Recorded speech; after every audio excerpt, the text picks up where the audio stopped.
Hey everyone, welcome to Smash Trivia. I'm your host, Smash Trivia John. And you can find me on Twitter, Facebook, YouTube, Twitch, and Instagram by searching Smash Trivia to follow everything happening with me. I'll be the one with the little green head in the profile pictures. I'm so excited to get into this. This is the Gamma Analysis. Basically, in this series, I'm going to review everything Hulk, all the movies and TV shows. I hope you enjoy Smash Trivia Presents the Gamma Analysis. I want to ask everyone listening if they could please do sign for me. Please share the hell out of this podcast with all your friends. For this episode, I'm finally reviewing She-Hulk, Attorney at Law, Episode 1. And I'd like to take a moment to say Smash Trivia now has a Patreon, so please check that out. We have some fantastic extra content on there I bet you'll love. Of the tiers are as follows. $1 a month is Hulkaholic for $1. And then $3 a month is the reading room with Hulky and Shulky. $5 a month is Smashing the TV, and $10 a month is Bruce's Bar Trivia and One Night Smashes. Our co-host today is Keith, aka Keith Sketches, aka Film Career with a K. As always, Ace, how are you doing, Keith? I'm doing great, John. How you doing, man? I'm doing great as well. I'm celebrating tonight with the release of She-Hulk. I got a ice cream float with me at my desk. It's a and it's not root beer. I'm trying to I differ this time. Where it's cream soda. In the For a ice second, I cream. thought with the green themes, you were going to tell me that it was Mountain Dew. And I was very scared for your health and your I taste did buds.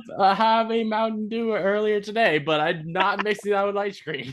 Good call. Good call. You'd have to mix it with like mint chocolate chip or like pistachio, and I Yeah, feel like both of probably. those would not go with the lemon lime that is so Oh, sublime. probably not.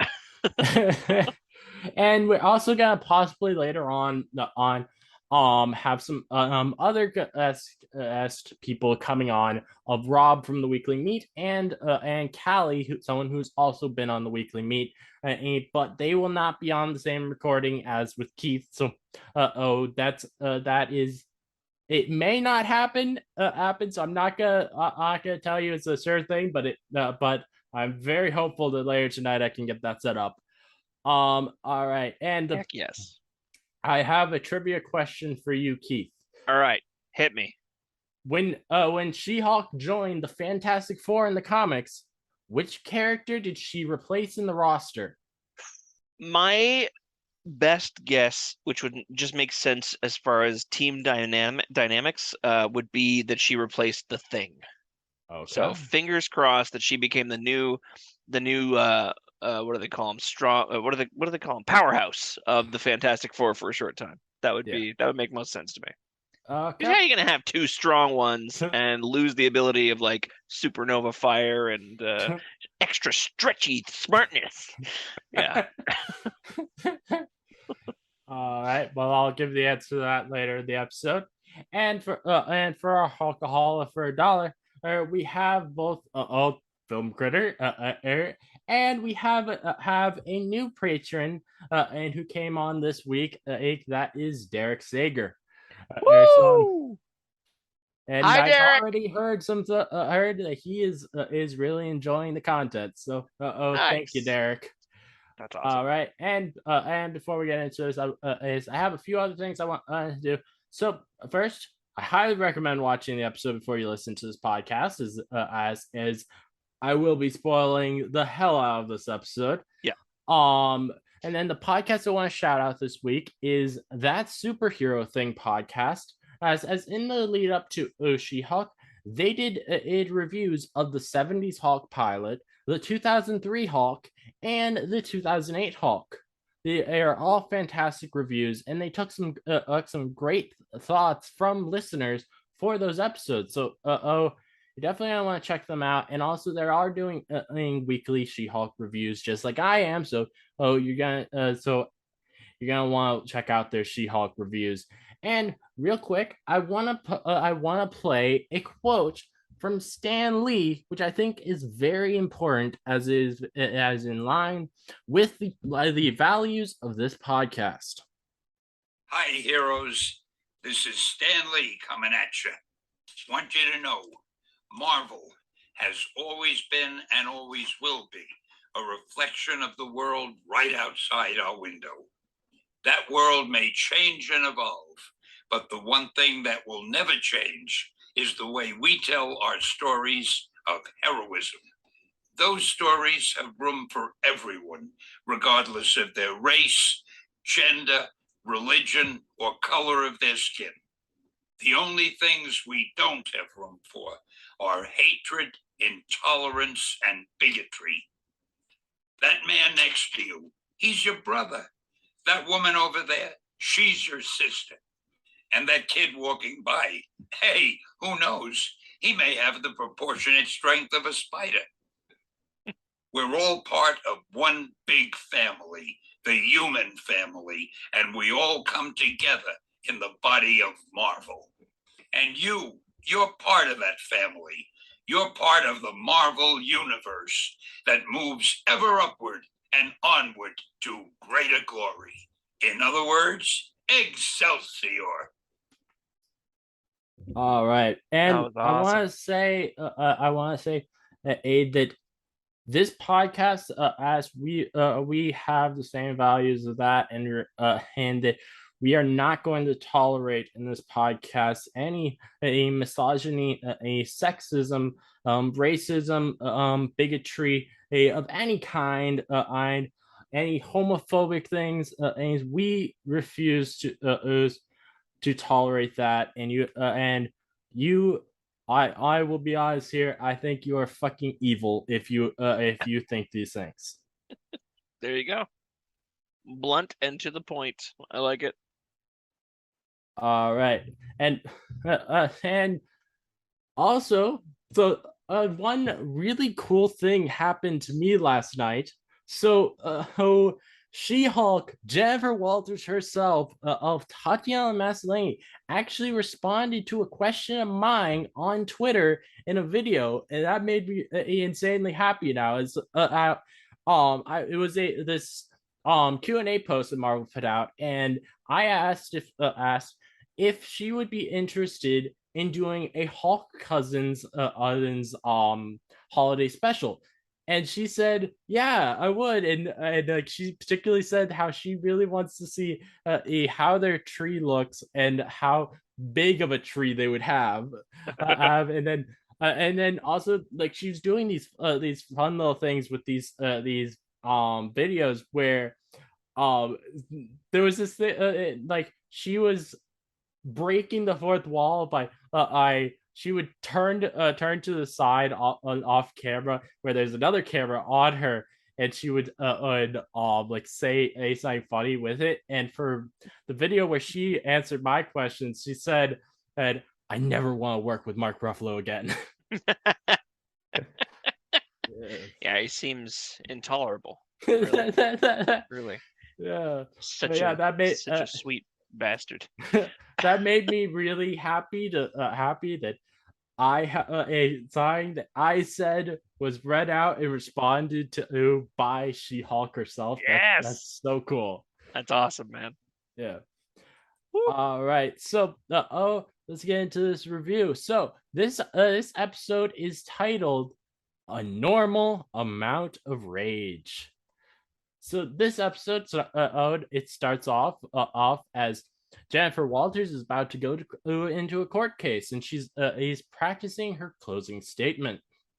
This annoying guy that she works with, Dennis, thinks that he should get to do the statement, but Nikki, Jen's best friend, and tells him that she can kill him and get away with it.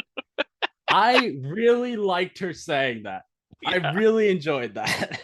Yeah, and he's like, as she's practicing, he's like, smile more and things like that. I'm like, come on, you're already doing the worst fucking thing you could start out. But yeah, but apparently that dude. But like also, Dennis also, how is smiling more or gonna help you in court? Like, if anything, the judge and the jury, if you just start going, it is going to freak everybody out.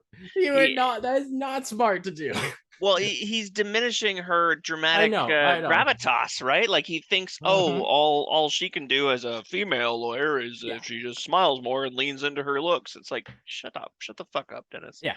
But The guy is such an asshole, and I'm very hopeful that in future episodes, maybe she won't work with him anymore. yeah, yeah. Well, that guy, Dennis Bukowski, I guess is his name, is apparently a character in the comics and apparently a possible, like, maybe third tier villain going forward. Whether or not they even broach that, I would be surprised, but who knows? Honestly, maybe. I think if that is the case, then I think there's a good chance, because even if they don't do it this season, they'll probably do it in a future season of the show, which I think there's a good chance the show is going to get multiple seasons. I think out of all of the shows on Disney Plus, I think this is one of the ones that has the most chance of it, because unlike the other shows, this one feels like a TV show. Yes, I would agree. The genre that they're going for is very much a law drama / comedy, and they are very much that's unlike a lot of the other shows. Those shows have the drama part down, but so do film. They're not really a genre television. I mean, other than Wanda, but WandaVision was a genre show for a reason, of like poking fun at and poking holes in a genre type sitcom. But mainly what I'm saying is, like, it doesn't it unlike the other shows where it feels like it's a 6-hour film. Each though I haven't seen any of the other episodes of this, it's episodic. It feels like it's episodes. It doesn't feel like you're only getting part of a story. I agree. They're going I feel like they're going to be more well-rounded each episode, and they're going to have a clear start and finish. There might be some arcs. Obviously, Jennifer's arc for the whole season makes sense, but they're going to probably feel like more self-contained than the typical Marvel show we've been getting. Also, there's though I won't mention her to the end, because since she doesn't appear to the end, but there is a character who appears at the end of the episode that from the trailers we know is coming back. I need to know more about something. Not a character. Not like she beats the character up and they just go away forever. Well, she wouldn't be, in my opinion, second name in the credits if that wasn't the case. You know, like, why is she there for 3 seconds and then gone? Though from what I've heard from the the critics who got to see the first 4 episodes, she is barely in the first 4 episodes. Okay. So I'm guessing that means that her story really ramps up in the 5th episode. She's a bit of a slow burn, which is totally fine, because I expect to see probably Wong and Blonsky in the next couple episodes first before we return to some of these new characters. Yeah, because that's what they're doing. I truly believe that they're, why wouldn't you put your most relatable or recognizable characters at the forefront while you develop the character that's brand new to us? And then see if they can stand on their own legs later on. And I imagine she will. And this character we're talking about is someone who is in the comics. Her and She-Hulk, they have a long running rivalry where like. And it's a very fun rivalry in a way, where because like there are moments in the comics where like both of them have had like some like rough things happen in their lives, and they both make a mutual agreement that they're like, us fighting each other, it's not just to beat the other person up, it's we need to get that stress out of our system. That's awesome. What is the character's name? I know Jamila Jamil or whatever plays her. It's Titania. Titania. That is a ridiculous name. I am very excited. Yeah, which there's a lot of people who are making mistake between in the name Titania and the actress who plays She-Hulk, Tatiana, and which is weird to me, because all the time I've known about these two characters is I've never really made mistake those names. It could be because it would be because like I've known the name Tatiana since I was a kid, as there was as when I was a kid, there was a girl that I had a crush on that on named Tatiana. But I don't know. Well, there you go. You're But you're much I'm more. guessing that's And I'm I'm sure there's guessing another one that's the now. reason why I'm. Oh yeah, there's definitely another now. But I'm guessing that's maybe the reason why it's easier for me to not mistake the names because I know the name of Tatiana quite well. Yeah, fair. So uh so we find out that she was handpicked to go up against a firm called GLK and H, and this is something that I feel like will be a plot point that's picked up in later episodes. As in the trailers, it does show that that she gets hired by GLK and H. So which I'm wondering if there's some shady stuff happening behind the scenes of the fact that they particularly before hiring her wanted her to be on this case, since they said particularly she was handpicked to be on this case to fight them. I don't know that, but I feel like there's something to that. Oh, definitely. I think this episode plants a lot of seeds for stuff going forward. So and Nikki says that if it doesn't go our way, you can just Hulk out and blow everyone's minds. And I've really got I already love everything from Nikki. She's gonna be a great best friend character in the show. Yeah. No, I feel like I didn't get enough of the character yet, but I did like the two big scenes front, like bookending the episode. It makes me excited for more of her character. I think part of why I'm already really enjoying your character is so the actress who plays her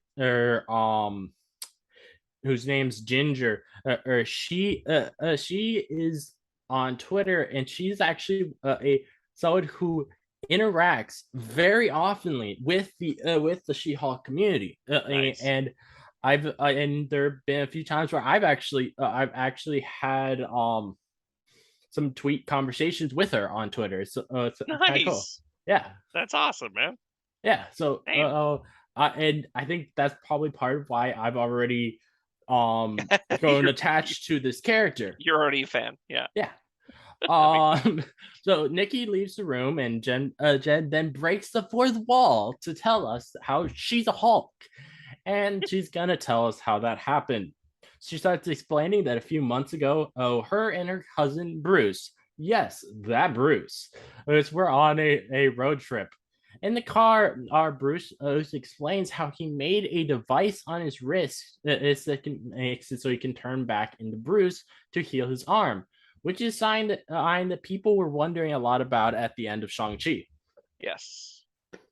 Which it was confusing to me because so he found that his arm wasn't healing in like Professor Hulk mode, and then it started healing the first time he tried this device. I think it sounded like that in the car. How I'm guessing it's supposed to be is that though I don't know how this makes sense, but what I'm guessing they're going for is that somehow that injury made it so his healing factor as Hulk was damaged, making it so he couldn't heal in Hulk form, and so and thus he had to be in human form to be able to continue healing. Yeah. Because it's like a one time only kind of you get the Infinity Stones and you snap your fingers. Yep. That's supposed to kill you, unless you're of God or Titan like stature. Yeah. Which I mean, it fucked up Thanos' arm, which we saw right before he was beheaded. Unfortunately, so definitely. We didn't get to see how Thanos never healed, but his arm wasn't in a sling though, so maybe he's a little stronger than Hulky. But So we already knew that. yeah. So let's see. So Jen starts talking about her how actually no. So first Bruce asks about this genius idea that Jen has to use chopsticks with Cheetos. And Jen says he's not the only genius in the family. And then Bruce mentions a mysterious family member named Ched. I'm very interested who this Ched character is because he's not from the comics. I looked it up. I was looking for like Chet Banner, Chet anybody, Chet Marvel Comics, and nothing came up. I was like, what? Who? Like what literally, the only thing that comes up is somehow they how the early whoever's admins on the MCU wiki, they really quickly went and made sure that make an article about him on the MCU wiki, even though there's nothing to know about him. I thought that was funny earlier when I was looking it up. I was like, wow, that was quick that there was an article about them. Well, people want their clicks. Yep. Really badly. So, Jen starts talking about this theory of hers about Steve Rogers being a virgin. And as she's distracted by this, a Sicarian ship arrives in front of them, causing them to swerve off road, and the car crashes. As Jen and tries to get out of the car to go help Bruce, she accidentally stabs herself on the car. Yeah. And as she tries to get Bruce out, Bruce is telling her to get away, he's bleeding. But it's no use. As he's telling her this, the blood drips into her wound. This starts causing her arms to get having green veins, and then she turns into a Hulk and she runs away. I like that we saw just the reflection of her turning into the Hulk at that first moment in the reflection of the car. Car accidents, not a huge callback to the original Hulk series, but I really like the way that was we're seeing not only the Mark Ruffalo for the first time in a long time turning, like looking at the camera and yelling and turning into. And I was like, oh man, I've missed that whole transformation thing. I do wish they showed us the entire transformation there. But he turned into Smart Hulk or Smug Hulk. Actually, and I'm thinking there might be something to it. So someone, I don't remember if it was on Twitter or if it was on the She-Hulk Discord that I'm in, but someone had a theory that there's, we didn't see him transform. What if in that moment there was something different about his transformation, and that's going to be revealed as the series goes on, maybe, which would be really cool. I would like a bit more of an explanation too. Like if there was more to the fact that he couldn't make this device he really shut down that idea, making the device. Also, it seemed like there was something about the device that that had to do with the blood turning in doing something with Jen, because he particularly mentioned the device, and the camera was particularly angled at the device as they showed the blood drip on the Jen. Which makes me wonder if there is something with that device. I mean, who knows? Maybe this, I'm spitballing here and coming up with my own theories, but what if the device, what if the alter ego of Hulk is kind of breaking through after he started using this device, and now he's too wary? Like maybe it's like that's his path back to the raging Hulk scenario. I think there's a very good chance of that, which as we go through this review, there are multiple times that I think there was a bit of inkling of the Savage Hulk coming to the surface. I want to talk about that too. I 100% know what you're talking about. I agree. But there's multiple moments I think in the episode where that happens. Jen wakes up later that night, a mess, and she heads to a nearby bar. She heads into the bathroom to clean up, and a bunch of ladies come in and insist on helping her clean up. and they give her phone to call her husband or cousin. And but then as she waits for Bruce to come pick her up, these assholes come out and start harassing her. She gets angry and hulks out roaring at them, and then Hulk grabs her and it cuts to black. Yeah. Tackled. Yep. Tackled. All right. So Jen wakes up in Bruce's house, of which whom she doesn't recognize it as it. She's obviously never been there. But there's some clothes kindly laid out for her, including a Led Zeppelin shirt. Which I wonder if that means that Hulk is a fan of Led Zeppelin. At the very least, maybe he just knew that she's a fan. I don't know. Either way, not a bad band to be a fan of. Oh yeah, bunch. definitely. Then she opens the door, looking around, and she's saying hello repeatedly because she's trying to find out where she is. And she sees this tropical bar area, and then one of Tony's busted up helmets. And as she walks up to it, I don't know if you noticed this, Keith, but we hear the Avengers theme going. I did hear when she walked up to the Tony helmet. Yeah. Yes, I did hear that. Only in my second viewing, I was very much whipping around the room with my eyes the first time, but I didn't even notice the Tony helmet the first time I watched. Oh yeah, I didn't either. It was like 3:30 in the morning, but yeah, it was second viewing. I was like, in the morning for me too. Yeah, I did not notice it at all that time, and I didn't notice the music either. But I noticed the second time I'm in. It's really cool to me because that's because, and there's a lot of moments I think like this in the episode where it's allowing Bruce to grieve his best friend's death. I kind of feel with this with them having that having and ways to honor his best friend who died, since he didn't really get to have that much he didn't really get to have that much time spent on him and how he felt about that death. No, absolutely not. This is the first time we've seen him talk about a lot of things since Endgame that we, it's just nice to be seeing him get these moments to act out and talk about his friends and really get to be human. I think, which is honestly, I feel like a little bit of a problem the MCU has had that a lot of characters you don't really get to know anything about their lives, and and this is finally giving us some of his life.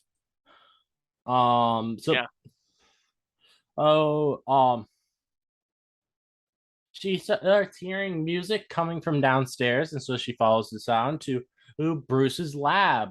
And upon seeing Bruce, Jen asks, "You're Hulk again?" And then Bruce says, "Smart Hulk."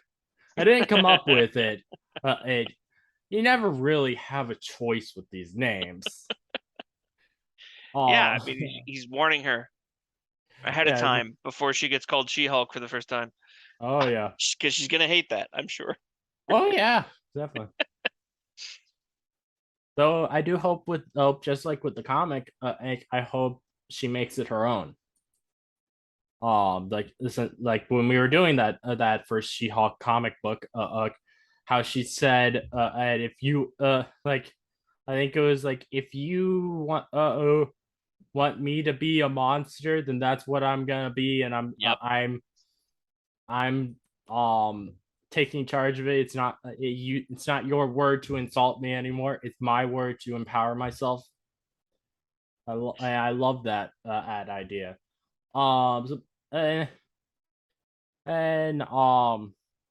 Bruce Jen asks, "Where are we?" He says, "Mexico."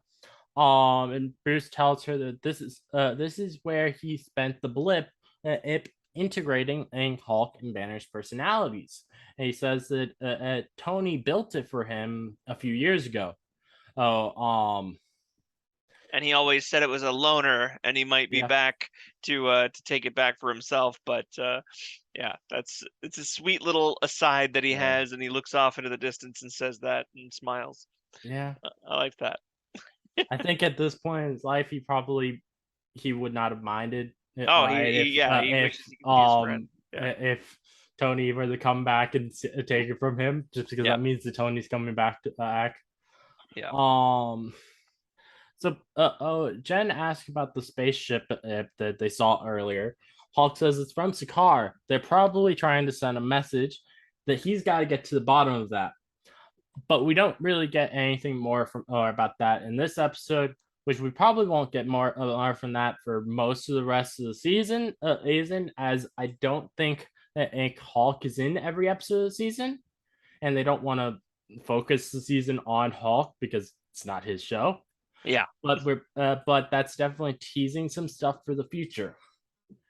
Yes. So I wouldn't be surprised if we never see a response to that at all. In this series anyways, and that's just planted for us to have a future Hulk story, which would be great. So he says, but first we got to deal with you. And Jen asks, what happened to me? I changed. Agent Bruce says, I'm sorry.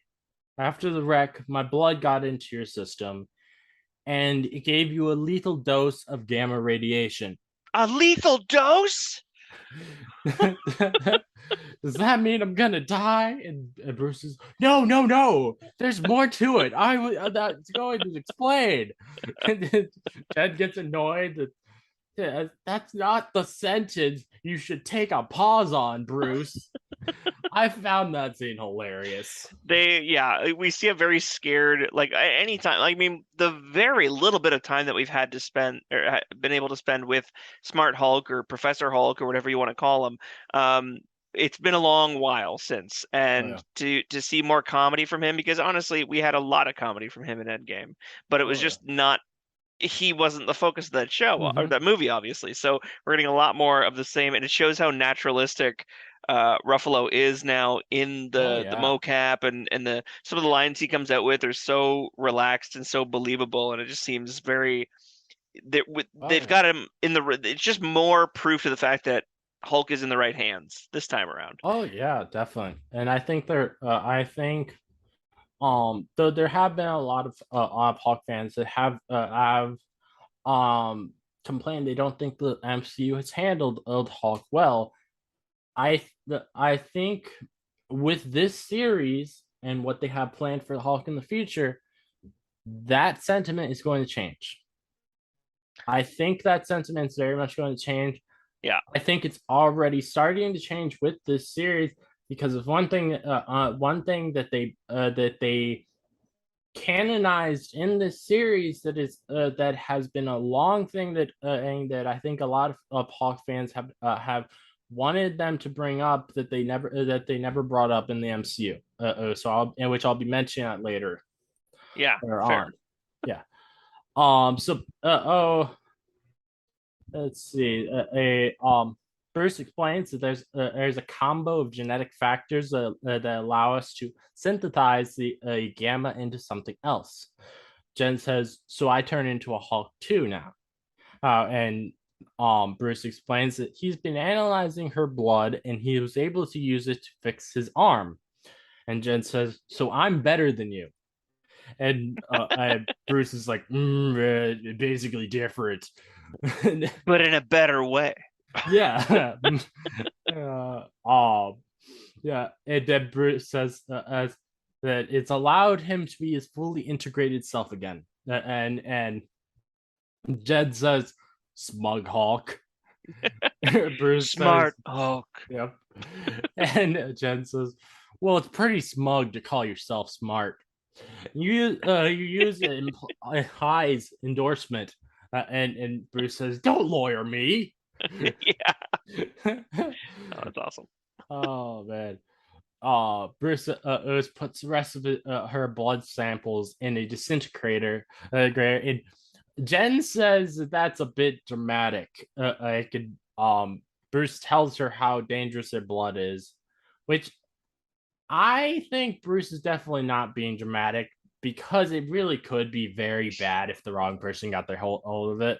Well, just think like how quickly and how seamlessly she became so much more powerful Mm-hmm. than like a 5 foot lawyer who, Yeah. weighs 130 pounds soaking wet. Like she is now able to throw boulders, and if his blood got on the wrong person and enough of it, Oh yeah. yeah, it's they're screwed. Well, we know exactly what happened. That's exactly what happened with Blonsky. Though, yes, Blonsky had a bit of something else in him already, but Yeah, still, but that was Bruce's blood that got into him that was the final thing that turned him into Abomination. And I feel like that's kind of what Bruce was referencing here. If he's of what he's scared of the yeah, of something like that happening again. yeah. Yeah, and Edward Norton Hulk was terrified of his blood getting in the wrong hands Mm-hmm. even before Blonsky. So, and I'm very interested. I hope that they do bring that stuff up when Blonsky comes Yeah, into the show, which I hope is yeah. episode 2. I really I'm so hopeful that we get some stuff with Hulk and Blonsky, and not just She Hulk and Blonsky, That would be because I interesting need to blend those two again. Would be cool. yeah, like what I'm particularly hoping for is that um a Hawk or Bruce Oos sees Blonsky, and Blonsky I actually reveals to him the fact that like he most likely he is trying to manipulate Jen, which I could honestly see a something like that out of him telling Bruce that he is manipulating Jen. I could see that making Bruce angry enough that it would turn him back into Savage Hulk.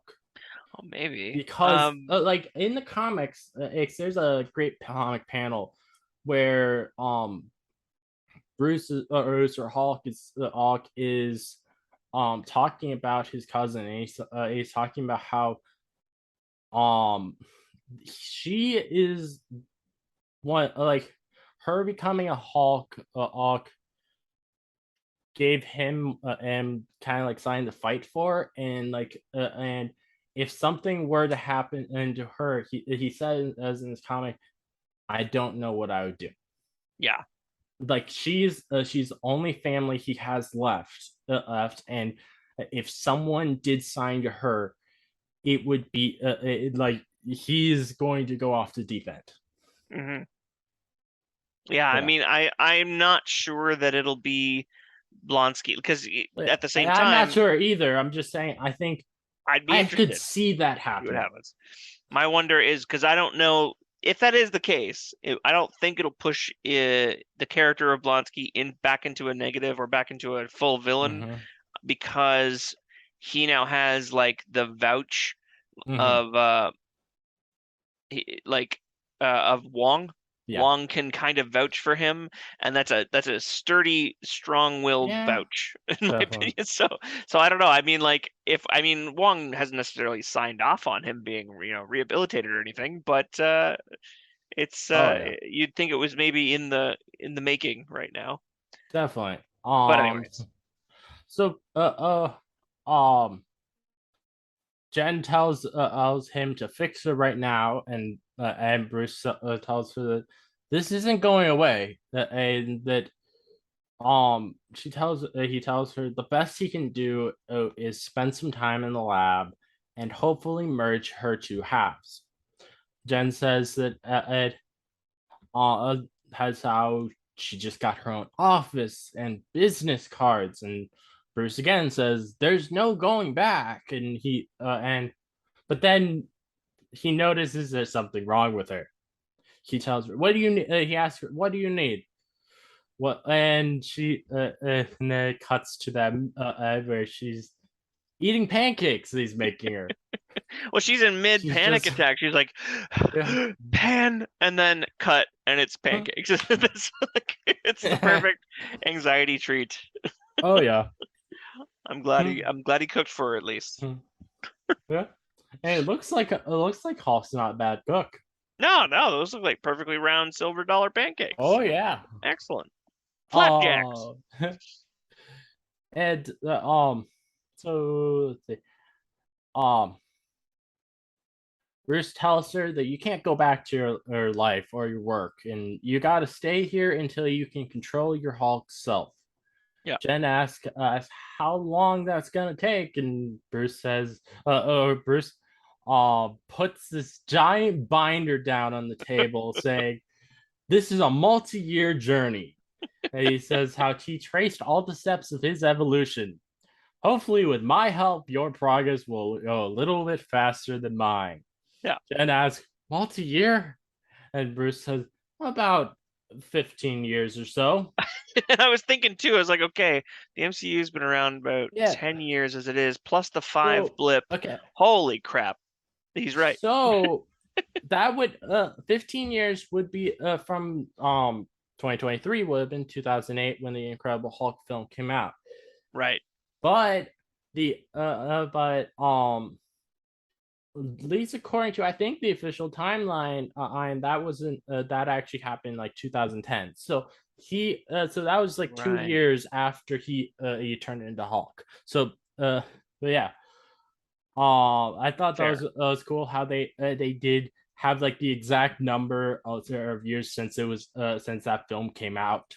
I guess so. I guess it wasn't the blip. I was thinking it was the 5-year blip. Well, yeah, with the 5-year blip. He kind of tamed him before that, though. So he kind of like, yep. You know, at the very least, he turned into Professor Hulk before that point. Before their point now. Anyways. Well, yeah. That actually would be.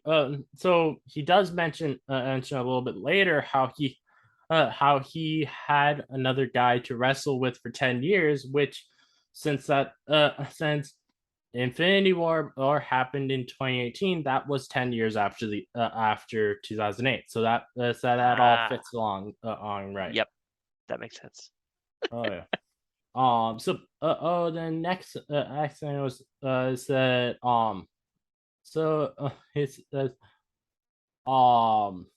this annoys Jen, and so she shouts back, 15 years. And Bruce tells her that their top priority is controlling when she turns. He puts her in a glass room and tells her that that he needs to know the exact threshold that you change at. And Jen suggests putting on Inside Out in a scene involving Bing Bong. And Bruce goes, no, Bing Bong, no. Oh, it was so fun. I love that moment so bad, so much because I felt the same way about the Bing Bong scene. But he was so hurt. No, yeah. Oh, Bing Bong. I gotta focus. So funny. I just liked his acting in that. It's so good. Yeah. He says triggers are anger and fear. And Jen responds that those are like the baseline for any woman existing. That Bruce says, all right, let's try this. And he pushes a button. Razors pop out of the wall behind Jen, and they start getting closer. Jen starts to freak out, and she asks, is there a plan B? And if I don't change? And Bruce starts laughing and says, no.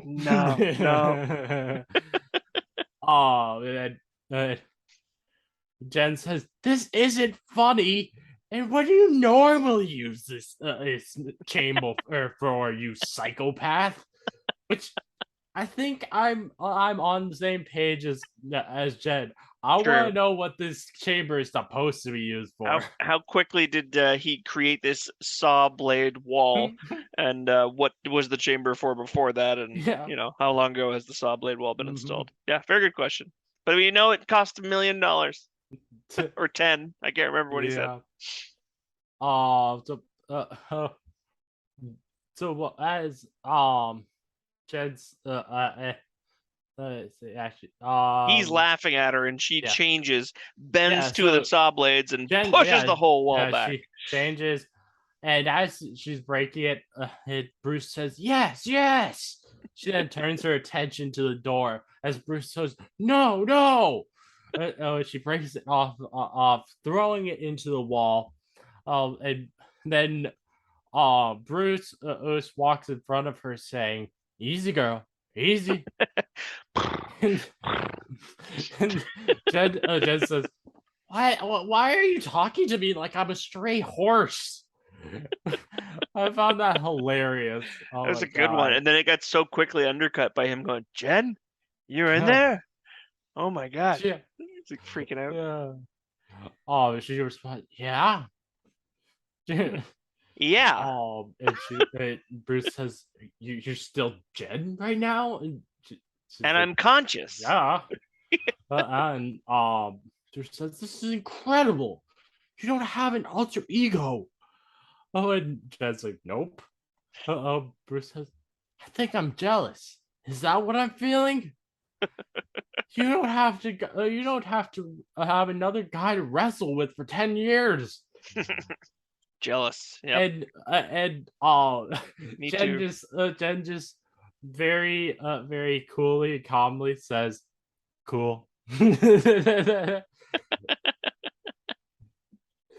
I love that. I love how quickly he was like back and forth about that. And like Ew. he's just like, jealousy I'm feeling right now. Like that was a nice Oh yeah, moment to it's see so good. because it would be totally. I love that they explained it so quickly because you wonder, okay, is it because she got Mhm. Professor Hulk's blood or is she just different somehow? Yeah. Like she says, like it makes you wonder. Definitely. Then next we have a moment that is a moment that is probably going to get memed for a long time. Bruce says, "Bruh." His annoyance as he mentions that she damaged millions of dollars worth of stuff. Yeah. Which By the way, I'm pretty sure he only mentioned that because he was annoyed at her that she is not struggling. well, think of all the stuff that he's destroyed in his Hulk rages early on, and she did $1 million worth or a couple $1 million worth of work, and she doesn't even feel bad because why should she? He put her in a death chamber.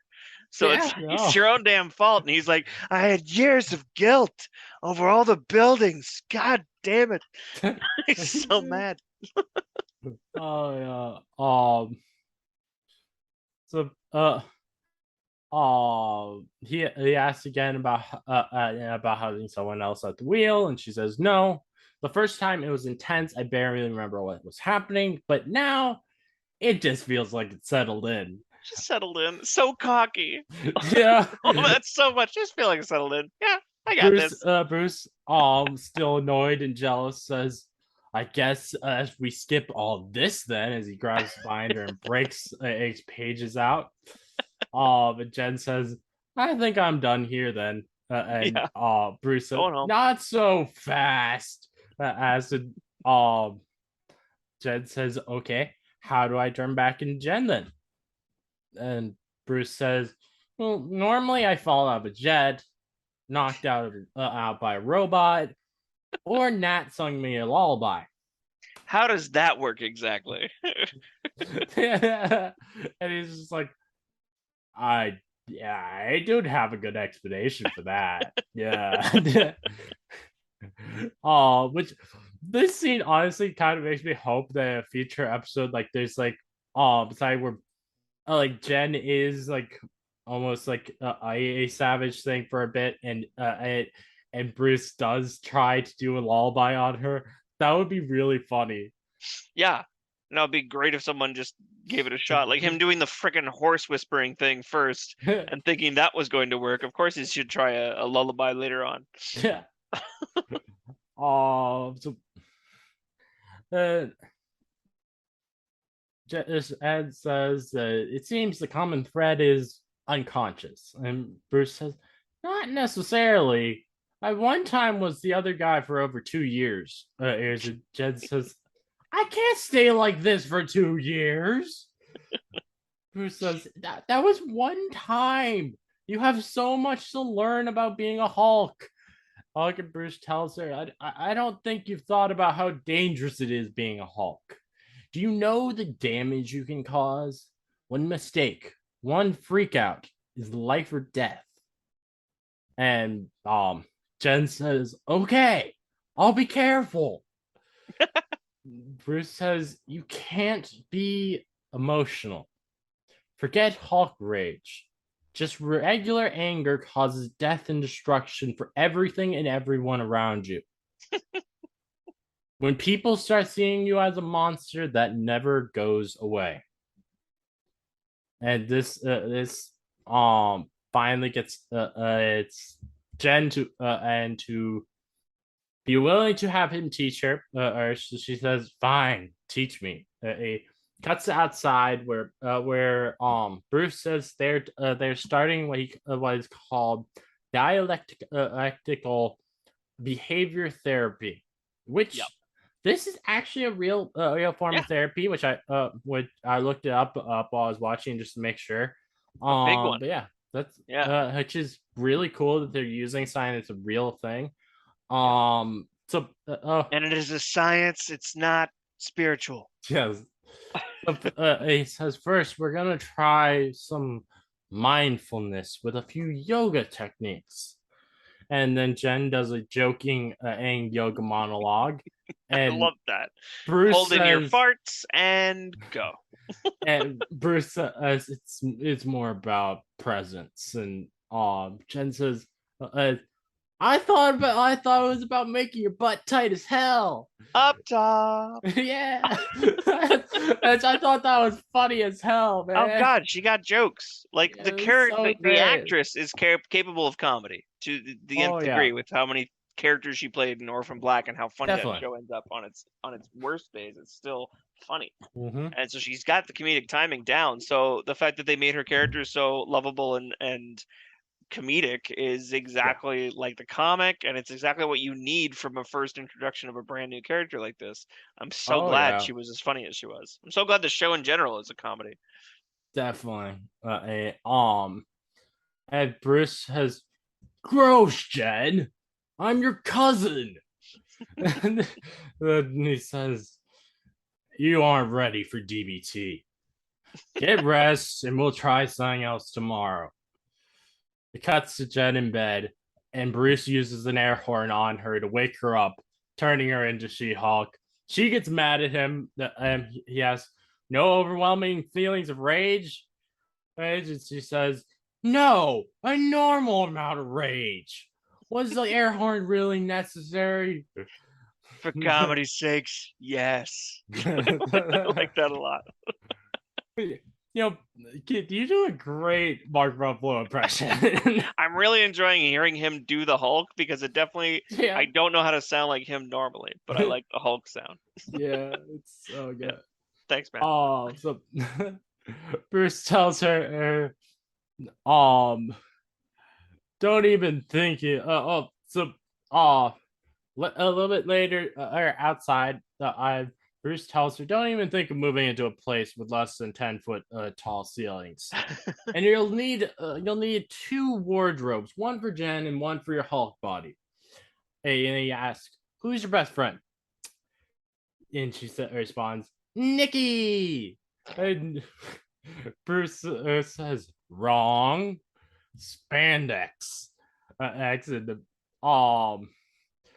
back outside, he tells her that they're going to do boulder toss, and he using only a tiny bit of strength. Aang throws one on, and then she uses all of her strength to throw it further. That we know of. And then dances around happy. And then and Bruce in turn throws one with his full strength. And then hit goes so fast that is on fire, and then Jen sarcastically claps, and he says, "Just trying to show you how it's done." Jen and says, "I'm shown," as she walks away. And he's so subtle about his like just trying to show you how it's done. Like it's very understated, and I like that about the comedy that Ruffalo does with the Hulk. Is like he's not overacting, he's not like super big about it, and that's the fun. That's the antithesis of what the Hulk character is, which is so great. You see this giant hulking thing, and he's just talking softly and like these little competition things really goes to like it makes it work so well than being cousins. Yes, cousins, because that's something you do with cousins in real life. Like You'll family. have competitions with them. 100%. You're always going to try to one up the other. Yeah. It felt very cool to get to see that plus the rage that we get later, which I did not know was going to happen, and I was so delighted when it did. This scene when Hawk throws the OC boulder and it goes so fast it gets on fire. Yeah, I think this is one of the times in the episode where the Hawk side of Bruce is showing itself for a bit, as that Hawk side is having a tantrum.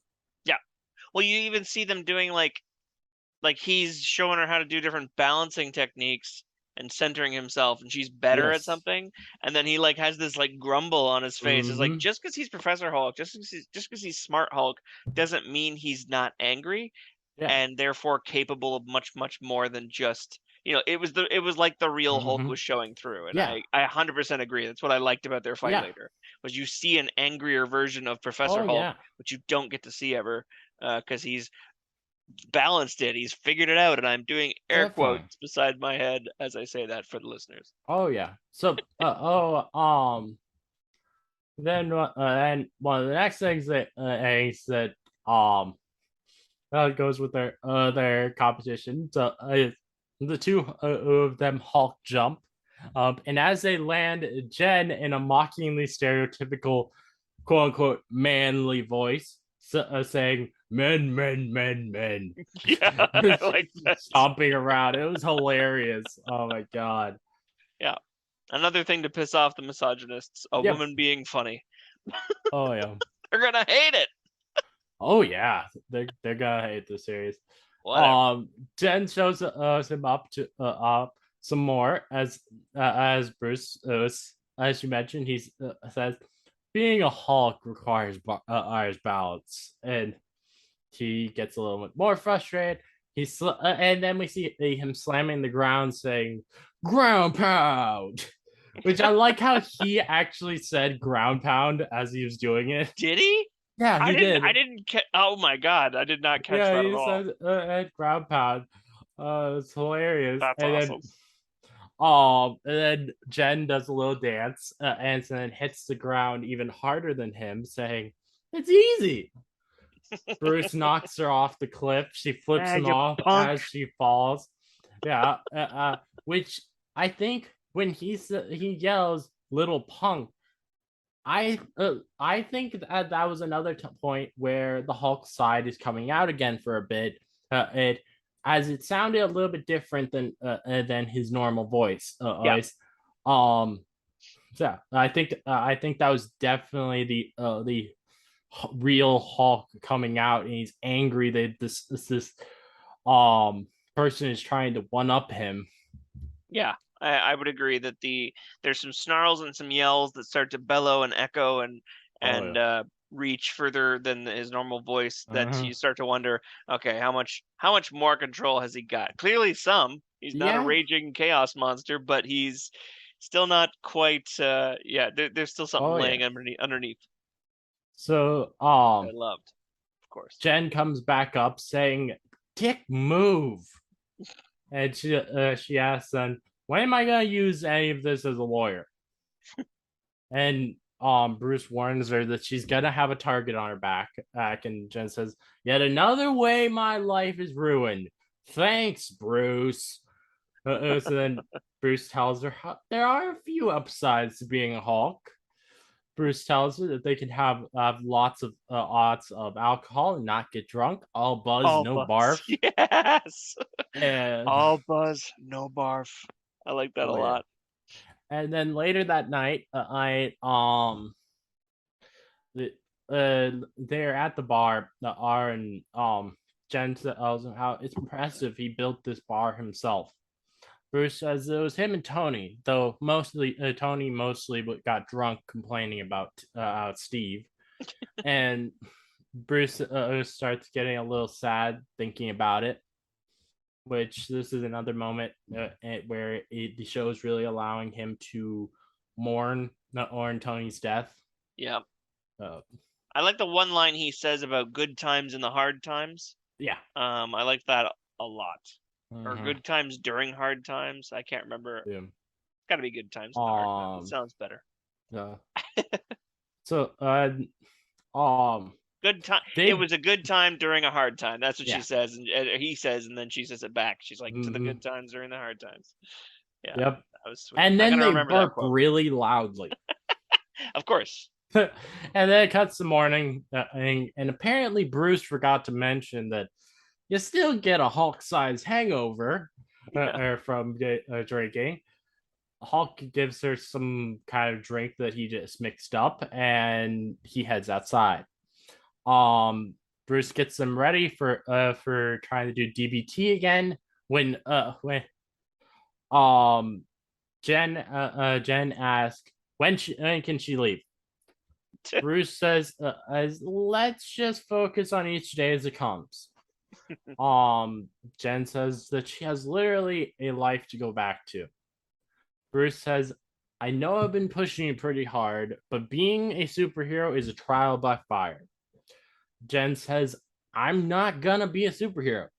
And Bruce asks, well, what else are you gonna do as a Hulk? And she tells him the career she's been working years towards, paying off the mountains of student debt she has. Yeah. And how awesome is it too that they bring up the theme of like someone else knowing what's better for her, and like the idea of like, and that's more points in the category of, you know, a show about what it's like different from her. She's driven in her career. She always, you know, she spent a lot of time studying for it. She's not just going to abandon that because now there's this and he thinks it's best for her and blah blah blah. It's like, sure, that might come as well, but it has to be her choice. And it's just, it's impressive to me that they've got so there's as my friend my favorite character from It's Always Sunny in Philadelphia says, there's a lot of jelly in these donuts, and he's right. There's just a lot of substance in these themes, and I love it. It's awesome. So Bruce tells her it's not one or the other. He's trying to show her how they can live between what they want and what is. But they can't pretend that they aren't two of the few people on Earth that can actually protect her. Protect her, yeah. Yeah, and he says that's why we have to be able to tolerate the stress and regulate emotions, especially anger. And in response, Jen says probably one of the most important things in this entire show. She says, here's the thing, Bruce. I'm great at controlling my anger. I do it all the time. When I'm being catcalled on the street, when incompetent men explain my own area of expertise to me, I do it pretty much every day because I know if I don't, I'll get called emotional, difficult, and I might just literally get murdered.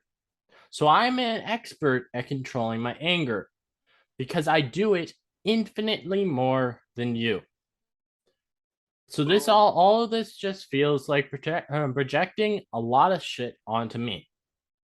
And she starts turning into She-Hulk, which Bruce uses this as to his point of where he says see, but then Jen turns back into normal, saying, "No, I'm doing this." Yep. This was such a important thing for them to bring up in the series. Yes. And I think it really does go to show how, though so many people thought this was just going to be this is the funny She-Hulk show. We don't need to care about this show.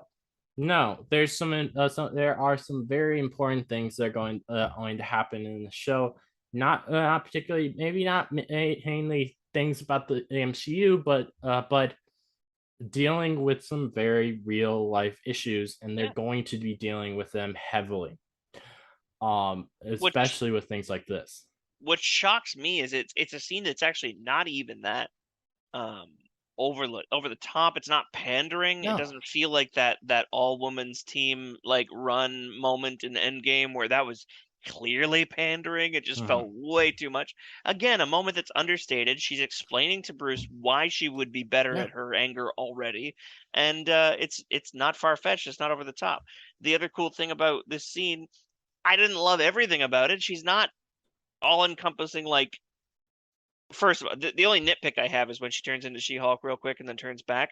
Her hair's up in like a little top knot, and then she turns into She-Hulk and it's all down, and then it's back up again. And I was Oh like, yeah. okay, that's tiny, tiny nitpick, not really a big deal. Yeah. I'm not bothered by that. But the realism of the moment that when she's saying all this and she's getting passionate, she's getting pissed off, she is correct in why she might be better at controlling her anger.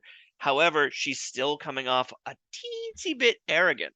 And I Yeah. like that both of them have a reason to be mad at the Yeah. other. And he yells this later saying, like, why wouldn't you trust the person who might have an idea what this is like or whatever? And she's just like, she's not listening to him. And it's Yeah. understandable why she wouldn't, but at the same time, he's the only person who knows what it's like, Yeah. other than Blonsky, to turn into a Hulk all the time. Oh So yeah, yeah, definitely. there's definitely benefits to both listening to both sides. I can definitely see both sides too. Yeah, it's a very intricate situation. It's not a simple one at all.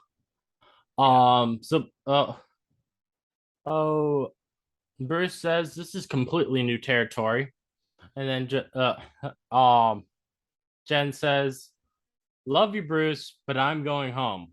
And then Jen walks to Bruce's Hulk-sized Jeep, saying that she's got to borrow it. Yeah, she's gonna sit on her own backpack, her like big hiking bag, just to sit high enough on the seat. Yeah. That was pretty great. That he can pick the Jeep up at her place. Ace, and Bruce tells her to think about this. That who's gonna protect the world if not people like us? Jen asks, as if he's quoting a comic right now. And he smiles. Which he mutters, yeah. Which I love that so much. Yeah. Oh my god. And Jen tells him she's sorry. The idea of being a superhero is not appealing to her, and that she's not gonna be him. Which this is another big point. As a lot of misogynists complain a lot to how they think that She-Hulk is basically just Hulk as a female. Yeah. What they don't understand is we aren't wanting her to be just be Hulk. We want her to be her own character, and she is her own character, and she doesn't want to be Hulk either. She wants to be her own character, and I don't understand why it's so hard for them to understand that she's a different character. Yeah. Yeah, no, it's fair, and it's the same questions that the get raised when I see some of the bullshit responses on Twitter. Yeah. People just not getting it looked like you had a lot of fun arguing with them earlier today. And it was funny because people were like, "Oh, you gonna cry?" And I'm like, "I am bored. I am waiting for my bus, and I am responding to an idiot on Twitter. Yeah, sure, I'm crying, sure." I just was just like, I have no patience for this shit. And it was just funny to me, like the base when they had no leg to stand on, most people resort to, "Well, you could cry about it." Okay, and the thing is, if anything, the responses they're giving are the ones that sound more like they're crying about it than us. Oh, for sure. And that's where I know that I don't need to argue with them anymore. Yeah. When they get backed into a corner and just say stuff like that, I'm like, okay, clearly this is as far You're the as one we who's can go. crying. Yeah. So she tells him that she doesn't need her life to be taken away like his was, and he tries saying that his wasn't. But she responds, "Oh, so you didn't end up alone, hiding on a beach no friends, no relationships, never seeing your family, and definitely not dealing with the decades worth of trauma. Why would you want that for me, Bruce? Way to bring up a lot of great points real quickly. Oh yeah. Though, like, yes, she kind of went too far here, I think, with bringing up his trauma, but I do like that she brought up this trauma, and I think that is a very real thing. Like, I don't like that she did that, but it makes for it to be a very real story. When people get angry, they will mention things they shouldn't. And he's right to call her out later when he says, "You think you could just say all that mean stuff and then drive off?" Which and she's like, "This is where I was mentioning earlier how I think this series is going to really give if Hulk fans what they've been wanting from the character in the MCU that the MCU has not given them, as this is the first time the MCU has actually referenced the fact that he does have trauma." Yeah, we're spending a lot more time when you think about it. In 30 minutes of the first episode of She-Hulk, we've gotten more time with Bruce and with Hulk than we've gotten in probably, I don't know, since Thor Ragnarok. Yeah, when probably. He was all Hulk and not really telling us a whole lot. Like, we got a confused Bruce in that movie, but we didn't get a whole lot of like depth, right? Yeah. It was more he was played for laughs. Yeah. But it like I'm hoping that the fact that they're mentioning his trauma in this means that at some point down the line we could actually learn about out his father in the MCU. I think that would be really nice to be able to have in the MCU version of the character. Yeah. So and let's go on a little further. Bruce says that's what it takes to protect the world. Jen says it's not wrong to help people in the way that I've always wanted to. Bruce says that he spent a lifetime running away from this part of himself. Denying half of yourself is no way to live. And Jen simply says, goodbye. Bruce gets in front of the Jeep saying, I'm asking you to reconsider. And Jen says, I've reconsidered. I'm still leaving. Bruce says, I'm serious. And she says, you're not the only one who's serious. And Bruce says, as you mentioned, do you think you can just leave after saying a bunch of mean things? Which this is another instance, I think, where it is the Hulk, the real Hulk peeking out, because that very much sounded like a child's statement. And we know that the real Hulk, he is very much is a child. So I think that there's a very good chance that when he said that was really the Hulk peeking out some with that. Yeah. So then and Jen says, yeah, I'm gonna leave with after saying all that. She puts her foot down on the pedal, sending Bruce flying into some rocks. She ends up getting out of the car, scared for him, but he gets up. He says, as dick move, and she says, I learned it from you. But then, and Bruce compliments her, though we didn't really see any of this, it seems that was part of the dialectical behavioral therapy, because she said she shouts then, and enough of this dialectical behavioral bullshit. She punches him, and then they start fighting. She throws him, and during this scene, there's we get both some damn Hulk cake moments from both of them.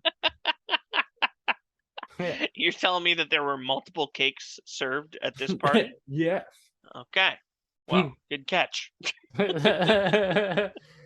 Not gonna say I didn't see that, but I definitely I wasn't hunting for it like you might have been.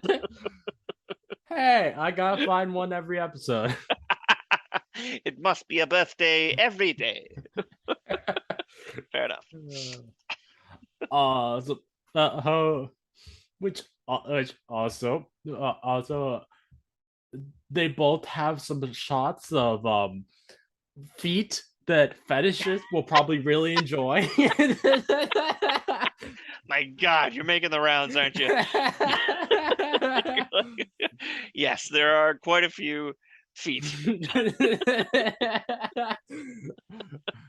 Let's just hope that the feet never meet the cake.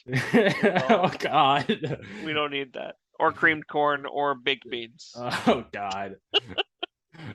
So Bruce says, I really didn't want to do this. And he proceeds to thunderclap her, Yes. causing her to go flying. He then says, okay, I wanted to do it a little. So this is one of the scenes that people have complained about because the reason they complain about it is because people compared it to the thunderclap that Hulk did in the 2008 film, which is so stupid to me. They're acting like, oh, we went from this thunderclap that is epic and he's so strong in it to this one. I'm like, oh, they're like about the same. Didn't bother me at all. Yeah, no. And I'll stand very much by is that you have to have a stronger thunderclap to throw a Hulk, which the Hulk is a Hulk, yes. Than for you to blow out fire that's on a helicopter. Right. Helicopter or fire and a Hulk. I feel like one is going to have a lot more strength needed for it. But also, you put out a flaming helicopter with a thunderclap. You're gonna do enough of a clap, as I'm assuming a smart Hulk would know his control of his clap, to knock her over, but not hurt her. He's pulling his punches with her.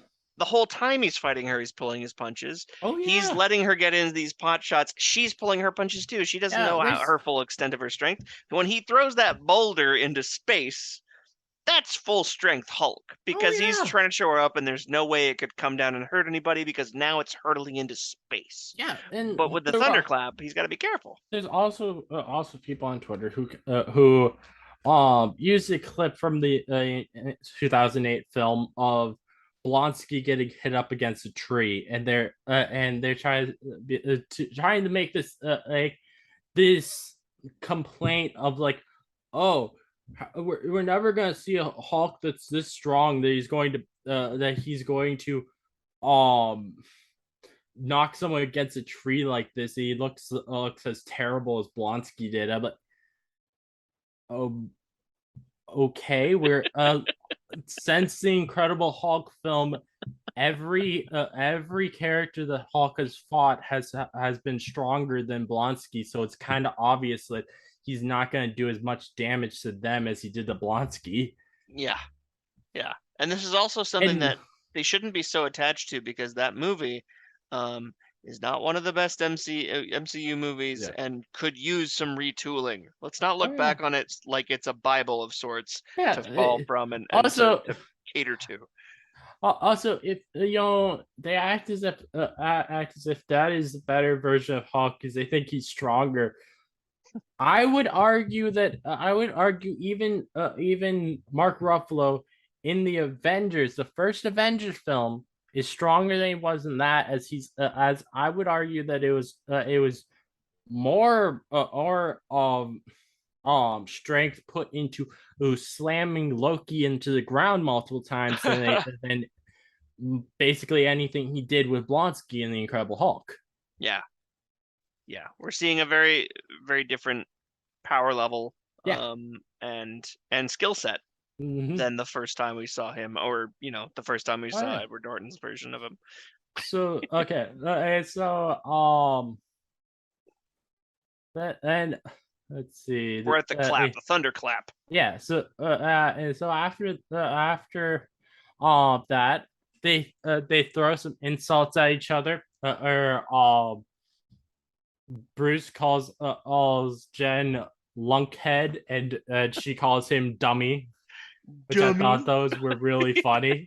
Her face when she does it. I'm very glad that they got Tatiana Maslany, because it her fits so expressions well are for so cousins to be calling themselves names like that. Oh yeah.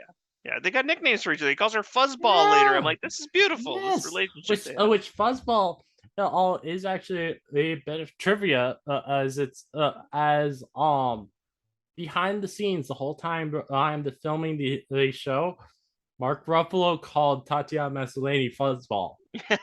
And because of him doing that, they wrote it into one of the scenes. Nice.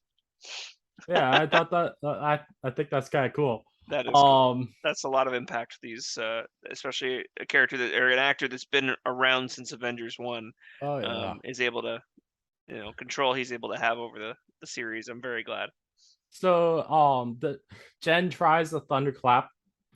It doesn't work the first time, but it does the second time, and she starts repeatedly doing it. Which this is one place where I think she did go way too far here, as that actually did cause him real pain. Yeah. That caused him a lot of pain. And I don't think he was expecting her clap to be different from his in that way either. Oh yeah. No, definitely not. So then and he then hits her, or making her go flying, while she was distracted by dancing over to her car, which she then in turn throws some fruits at Hulk, which wait, you mean when she slinged back a palm tree and let it go, and 3 like or what are they called? Not coconuts. Maybe papayas, maybe? I'm not sure what fruit was. But they hit him in the face so quickly and comedically. I really enjoyed that. The physicality of this. It's like how could they be more creative with a Hulk fight? Yeah, that was and really nice. also they were doing things like that. I think really helped for it to feel like it's a real fight. Since this is a CGI landscape, 2 CGI characters, so I would say it actually really helps having those creative points of having like objects hitting them to really ground it in reality. Yep. Same. I think at this point in the battle, Bruce has got angry enough that it really is kind of most out of all of the scenes in the episode. I think that at this one particularly, Hulk is in control here. Mm-hmm. And Jen breaks his glasses. They both roar at each other. Yeah. And then they go barreling into Bruce's bar, destroying it. And now at this point, I think it's now back to Bruce, where he shouts, "My bar," and because that more felt like it was saying Bruce would be saying, and not Hulk. Yep. This is when he finally like goes, okay, he's not even he's just mad at her about that more than anything else she said earlier. He's like, you're fixing it. Yeah.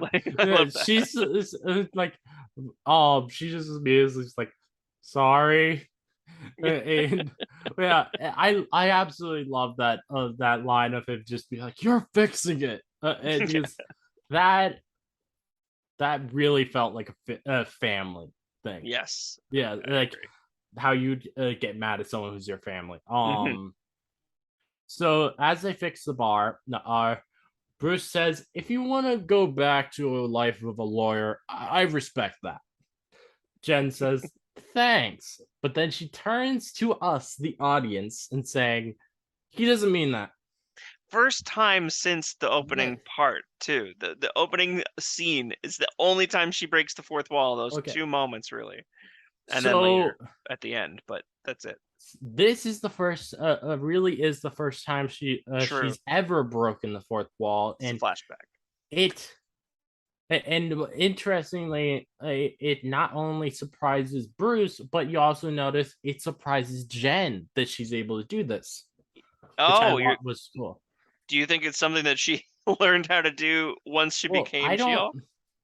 um I don't think she learned how to do it. It just um like it kind of just happened, and then right afterwards she was like, "Wait, what did I just do?"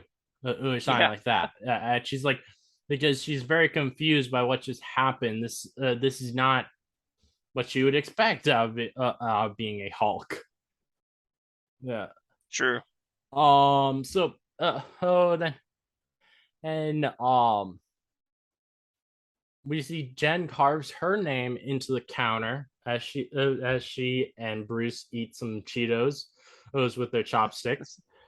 And then as Bruce walks Jen to the Jeep for the leave, he says that you can call me anytime since I'm the only one who knows what you were going through.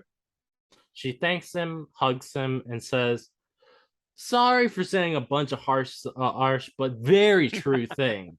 Wow, way to double down on the things you said while apologizing. That is some lawyer stuff or whatever. I love that so much. Yeah. Doubling down on the mean things that you said while apologizing. Oh That was yeah. one of my favorite moments. Jen says, "As yeah, I'm much better at a lawyer than I am a Hulk." And Now who's Bruce smug? says, "Yeah." Sorry. No, I'm you're all I right. can't help it. I can't help but fill in the blanks when I remember them. Bruce then says, "If you change your mind, the door never closes." Jen says, "Thanks. See you at the next family dinner." And Bruce says, "As see you, fuzzball." And Jen drives off. We then start hearing Jen the Jen from the beginning of the episode, who's much further in time, a few months later, narrating anything. So that's how it happened. And there's been no crazy Hulk stuff since. So now my family, Nikki, and you know, that I'm a Hulk. And she says, basically, I was right. Bruce was wrong. I don't ever have to be a Hulk. I'm going to go win this case. She opens the door and then whispers, "Lawyer show." Lawyer show. I Yeah. love that too. I was It's like, so good. I'm so glad we get her Which as yeah, our guide through this world. which that was definitely foreshadowing for the end of the episode of her saying, Yeah. "Oh, I'm not gonna have to do any more Hulk stuff."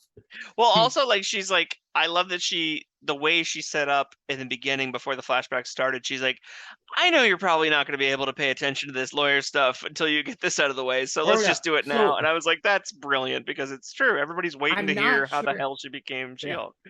Yeah. I'm not sure if this is true or not, but I heard some rumors online that apparently all of these flashback things, they were originally going to be part of the 8th episode of the show, but they Wow. changed it to the first episode because as they did some test screenings apparently, and people did not understand what was going on.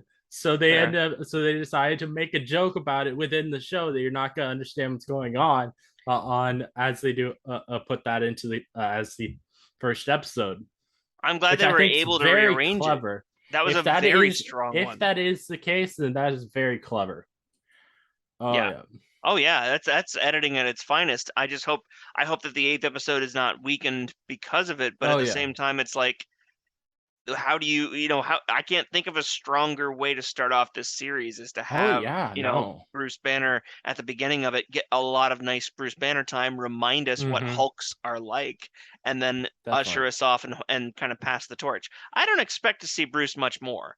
If I Oh see yeah. him again, I'll be surprised. I'll be very awesome, like very Mm-hmm. excited, but I'd be Yeah. okay if the rest was pretty much I She-Hulk. know of at least one more scene that involves Bruce us in the future or from trailers, Yeah, but it is one where I think it's only gonna be really a cameo appearance because it's a scene of Bruce on a phone. So a phone of him talking to Bruce, talking to Jen over the phone. So oh, that I'm guessing that's like in one of the upcoming episodes. It's gonna be just cameo appearance from him.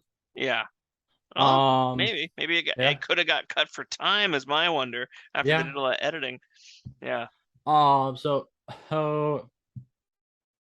in the courtroom, the judge says, "Miss Walters, your closing statement." Jen gets up, walks to the jury, an explosion happens, and Titania walks in.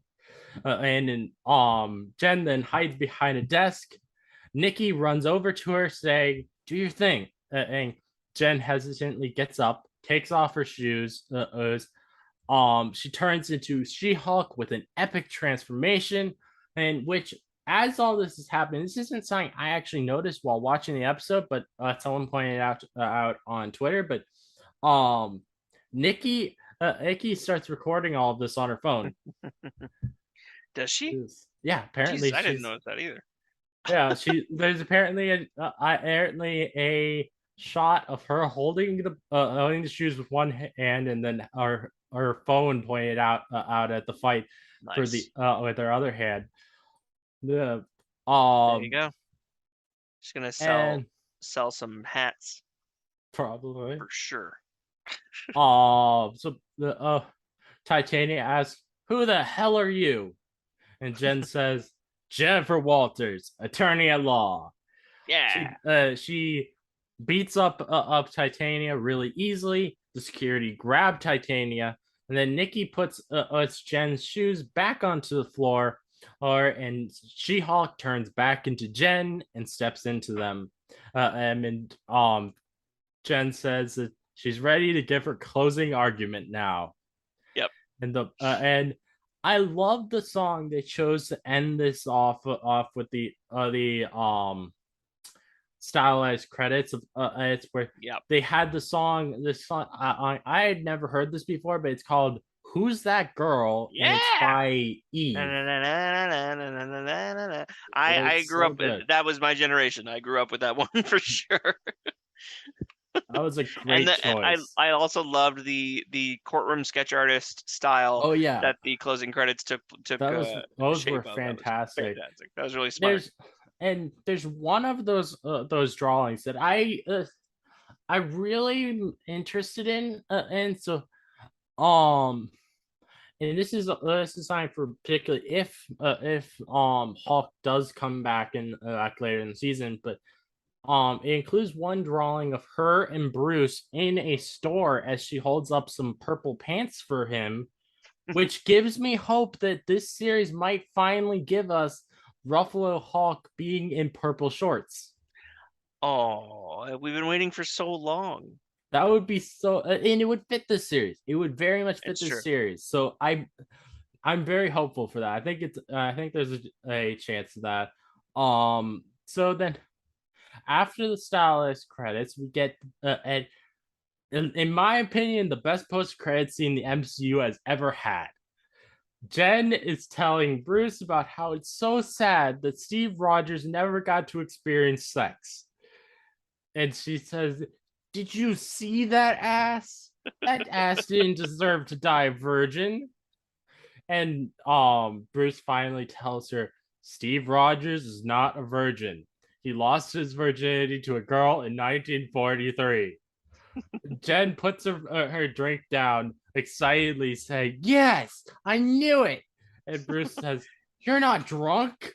And then Jen ends off the episode by shouting, for the heavens to hear, "Captain America, fuck!" And cut. Yeah. So yeah, which had me pissing myself laughing. That was such a great delight, because I had to I was snorting and laughing at 4 a.m. hearing that, and that was the one, I was smiling through most of these but trying to be quiet because I'm right next to my fiance sleeping, and we get to that last part and I laughed out loud and I was like, oh my god, that was hard to say. I was the same. I was some of the times where I laughed out loud last night as I was watching at 3 a.m. I was like, it's like, I want to be careful. I don't want to wake Michael up, since Michael's room is just 2 doors away from me. So, and he's the only one else in the house right now. So, but yeah, It was absolutely hilarious. But the two things about this scene. One, I'm wondering why Bruce did not correct the fact that Jen said that she thinks Cap is dead. Is this Right. canonically saying that Captain America is dead, or is he trying to keep it a secret that he's still alive? I think that if he is trying to keep the secret, he's really like okay with changing the subject or moving on as quickly as Mm-hmm. possible because he's a bad liar. I would imagine Bruce Yeah. Bruce is a bad liar. But he just, even if he knows that Cap's alive, I think he's like, it's better off to just let him rest. Mm-hmm. Like, let's move on. Yeah. So I don't think it was like And maliciously hiding anything, but it was like, and I'll not just, there's no have point. this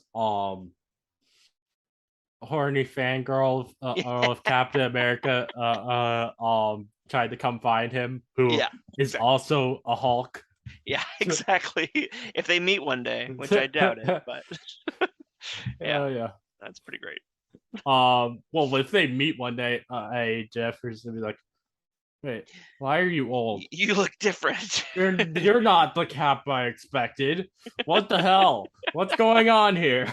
She's like, explain yourself. He's like, no, I don't think I will.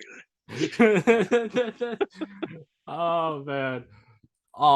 So okay, my full thoughts on this episode is honestly 10 out of 10. I loved it. Loved it. And Tatiana Maslany, she's the perfect She-Hulk.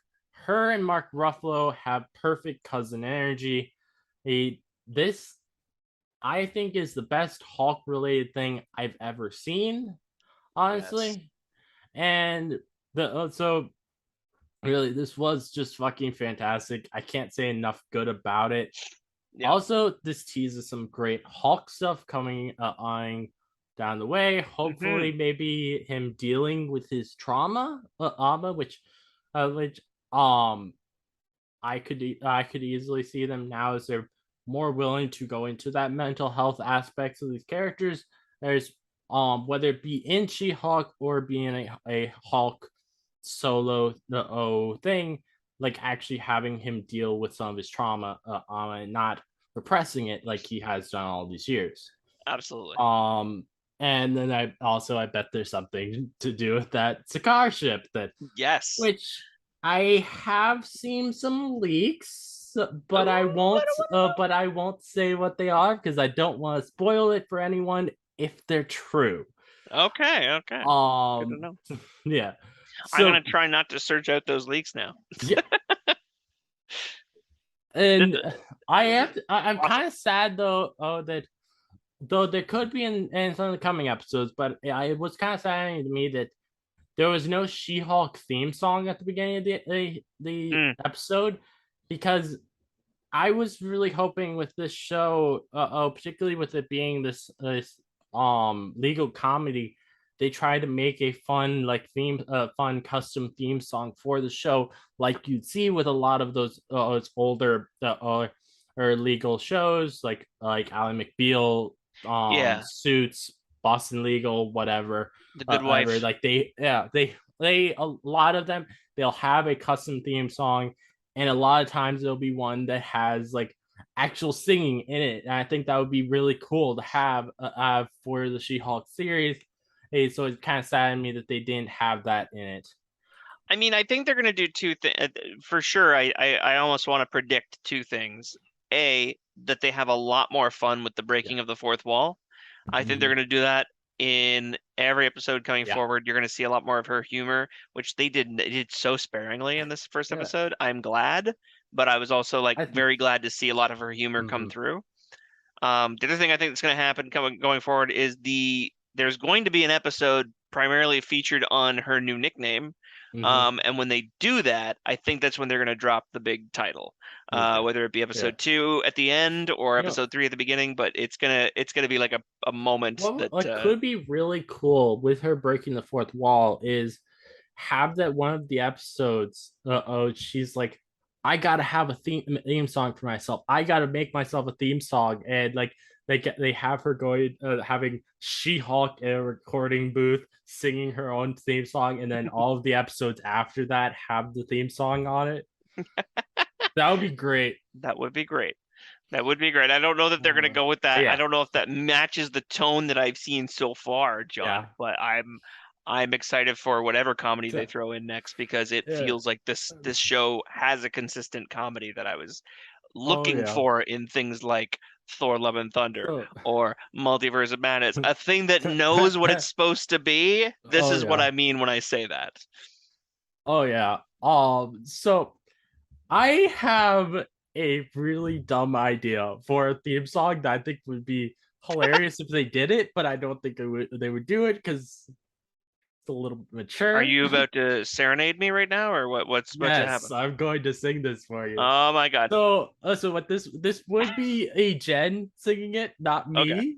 Okay. But so the idea would be a Jen singing a parody of a classic, the classic Captain America theme, but with the words where it's when Captain America fucks, all of those around him get extremely horny.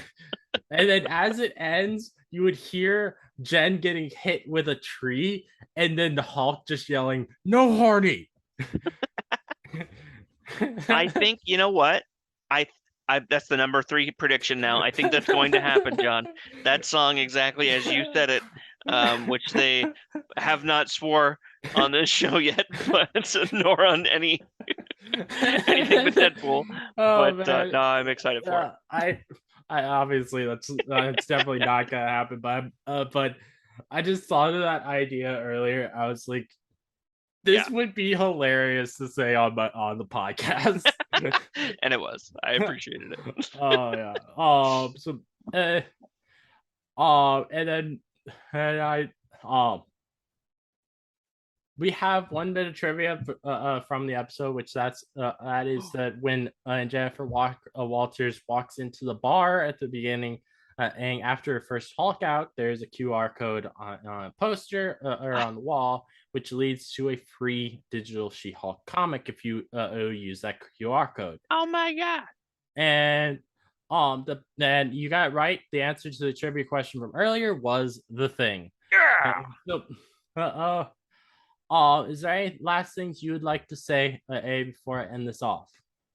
I am just so enamored with the way she plays this character, the way that's written. I do not think that the CGI surprised me. To be honest, Yeah. I fell right into it. I think that number one thing, even if the trailer had not been, if things had not been changed from the first trailer to now, the Hulk that we see now, that trailer is too short a thing to suspend your disbelief and Yeah. get into. And a brand new character being introduced, and you're not, they couldn't, Mm-hmm. they didn't, and they wouldn't have ugified her, if you know what I mean, by like giving her the big Hulk brow, the Yeah. Neanderthal like shape to her face. Oh Like yeah. they It prettied would up have Mark made Ruffalo. sense, and if they had done that. Yeah, it wouldn't have made sense. It wouldn't have looked like the comic. It wouldn't have looked like Tatiana, which is not how it's the way She-Hulk is portrayed in the comics. She's just a buff version of Jennifer Walters, and that's Mm-hmm. the whole thing. So just green and large and in charge. Whereas the smart Hulk we have compared to the Hulk we saw in previous, chaotic, raging iterations, Yeah. looks different himself. He doesn't look like the, big browed everything. So it Mm-hmm. makes more sense that she would look more humanoid, which blends a lot of the uncanny valley territory where you get, this doesn't look quite real because Yeah. it's going for so real. And that's the problem. It's right on the cusp of Yeah. realistic looking, but it's off, and your brain is telling you not to trust it.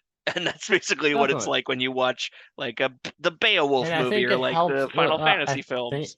as you said, it helps because of the length of this. It's not a trailer length, so you Yeah, have yeah. time to get into it. You And adjust, but you can tell the work that they put into oh yeah, that first moment when she like visibly hulks out in, I think it's the basement, and she rips the door off the little chamber and like throws it, and then she's just standing there with him. And there might be I can't remember if there was perfect lip syncing, but the visual looked great. and yeah. I for the rest of the episode I was hooked. I had no problem with how it looked.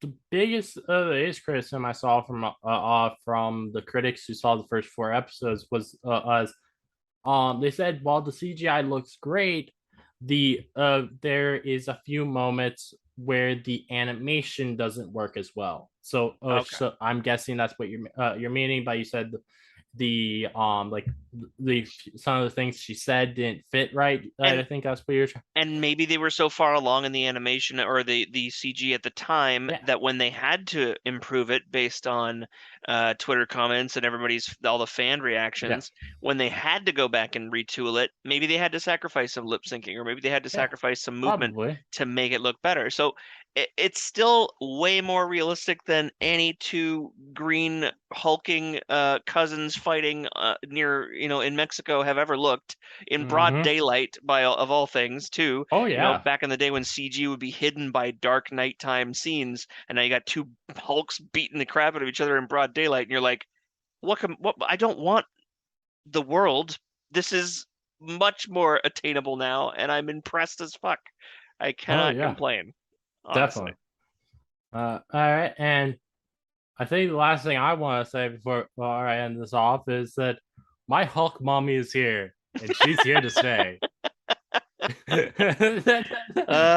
have no idea.